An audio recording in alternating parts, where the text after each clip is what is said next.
bakinois nyonso à soutenir gouverneur na biso Gentini Ngobila na misalo ya kitoko ya za kosala na opération Kinshasa Bopeto oyo ngai apesaki mokumba ya kokamba. Kinshasa Bopeto biso banso lisanga Soya bana ya Kinshasa mokano na bino epesinga makasi. Kinshasa Bopeto ezali mbongwana ya makanisi pona maimatali mbindo tope salite na kati ya mboka biso banso na mokano ya mbongwana. Kinshasa Bopeto Yoga Mofiago Confayeta Bana Congo Bela epesami pona Bopeto Tosala lelo tosela loite.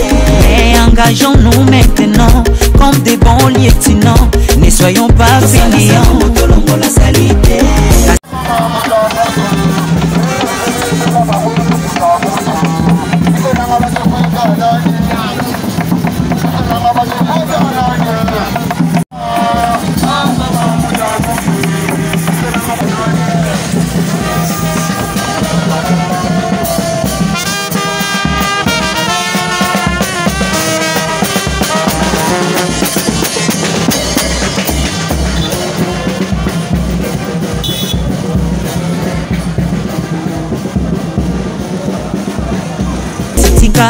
Obwaka Osoto na nzela Kombola Tangisa Matiti Bwaka na poubelle. Opération Kini Bopeto Faire donner à la ville son ancienne identité.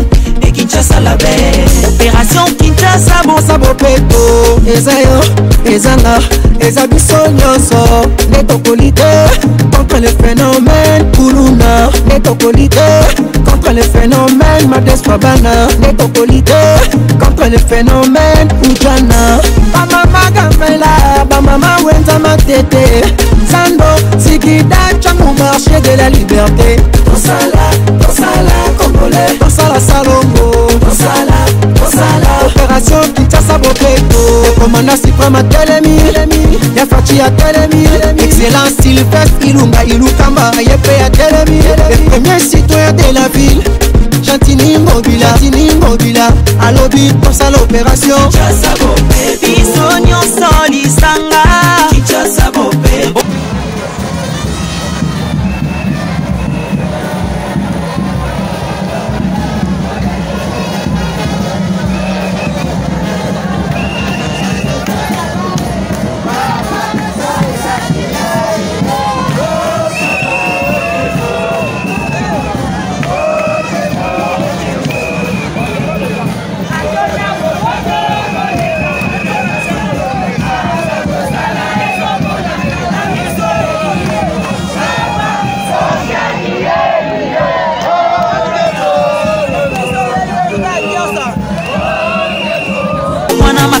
Poto bengana salite. Kinshasa Bopeto. Kinshasa elate lamba ya sika. Kinshasa Bopeto. Opération Kinshasa Bopeto. Kinshasa Bopeto. Biso nyonso lisanga.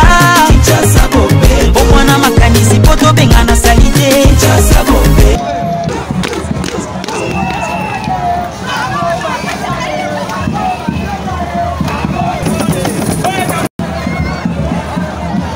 Kinshasa elate lamba ya sika. Kinshasa Bopeto. Opération Kinshasa Bopeto. Kinshasa Bopeto. Biso nyonso lisanga. Kinshasa Bopeto. Omwana makanisi poto bengana salite. Kinshasa Bopeto. Kinshasa elate lamba ya sika. Kinshasa Bopeto. Kinshasa Bopeto, tous concernés et tous ensemble engagés. Samedi 5 juin, le soleil est au zénith. Ici, l'avenue Elenguessa connaît une atmosphère particulière, une ambiance bon enfant. Des foules en lice, s'amassent, des populations viennent de partout. Cette joie, ce n'est pas celui d'un carnaval. Cette joie, c'est celle d'une population heureuse de réserver un accueil particulier et chaleureux au patron de la ville de Kinshasa.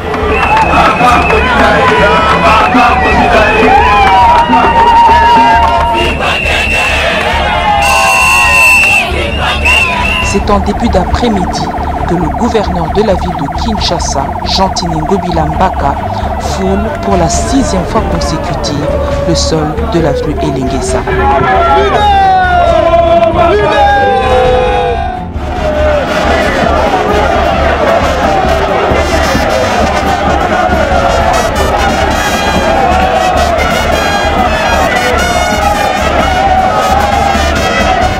Envahi par des foules nombreuses venues de différents coins de la capitale, le premier citoyen de la ville de Kinshasa a reçu par cet accueil le témoignage d'une population qui lui est reconnaissante grâce à l'ingénieuse idée non seulement de réhabiliter cette avenue transcommunale, mais aussi de construire son prolongement partant de la commune de Kalamou jusqu'à la commune de Mongafula.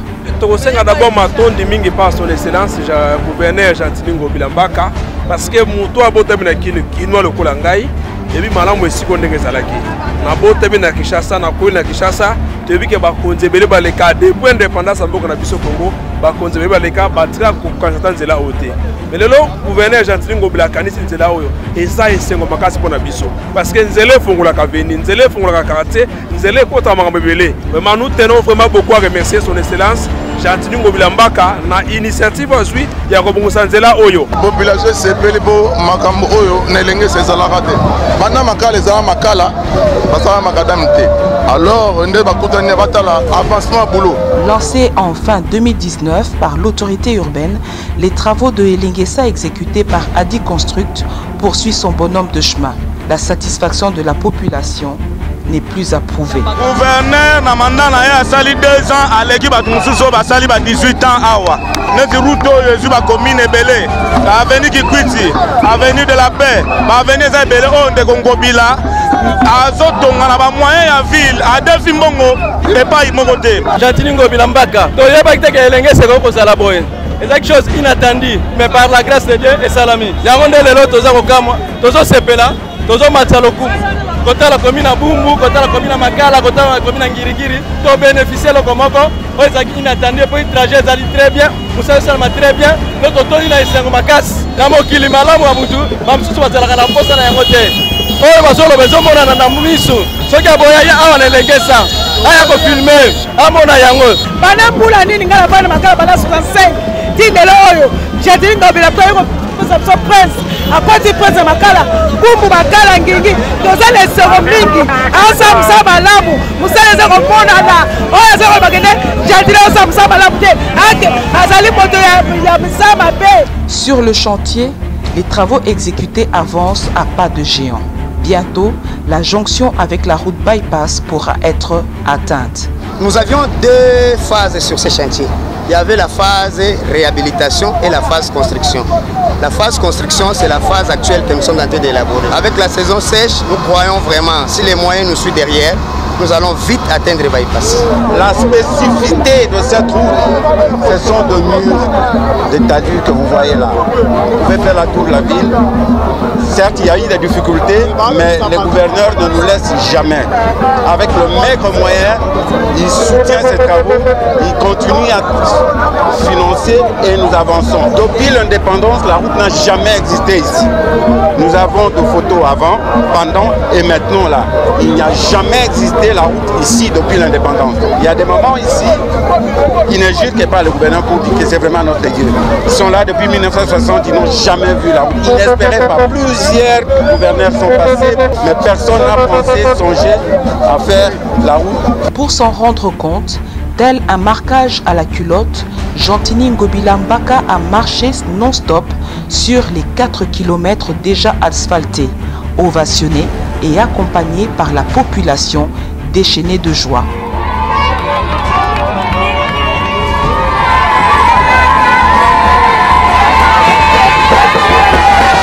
Gentini, Yoda Makambu, Miroir Elengesa, Adam Anasili, Tomaxela, Osela Bisonzela, Oumela, Ngobila, merci, Abala Makala, Abala Bouba, Animé par un sentiment de satisfaction d'un travail accompli qui touche bientôt à sa fin, le premier citoyen s'est exprimé en ces termes.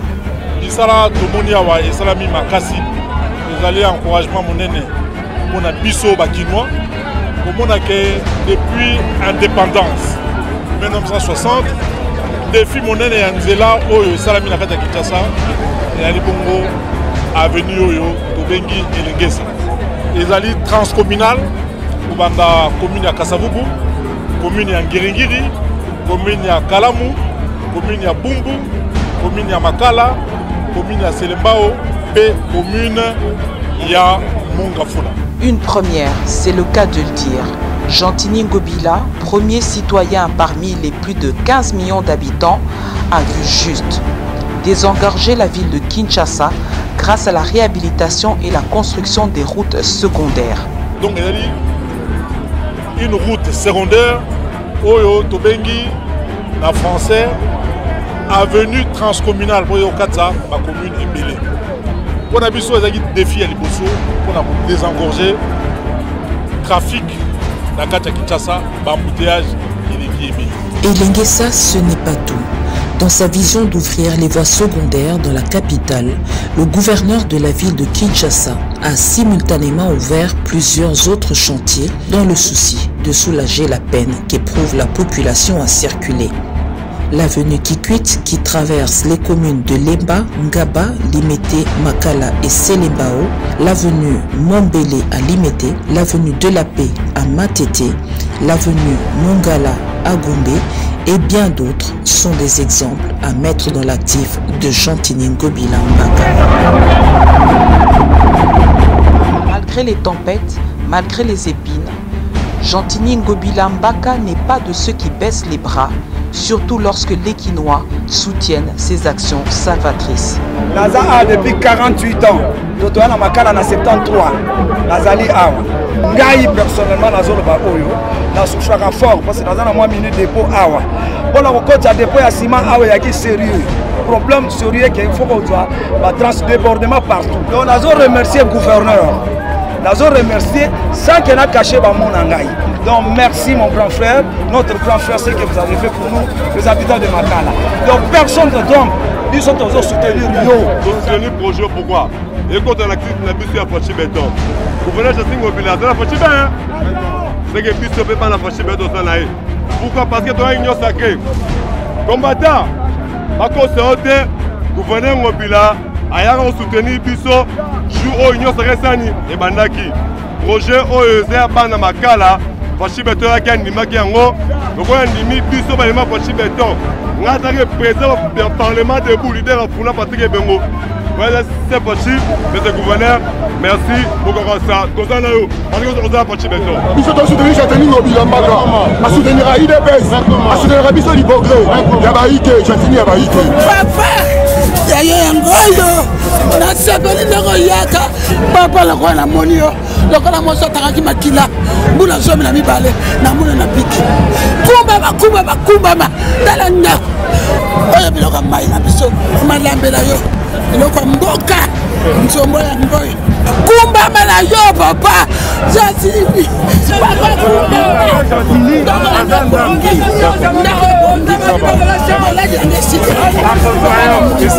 L'avenue Elengesa et sa population ont aujourd'hui prouvé à l'opinion qu'elles sont derrière le gouverneur de la ville de Kinshasa, Jantini Ngobila Mbaka, qui lui garde ses yeux fixés sur ses objectifs et croit, dur comme fer, que la réussite est certaine.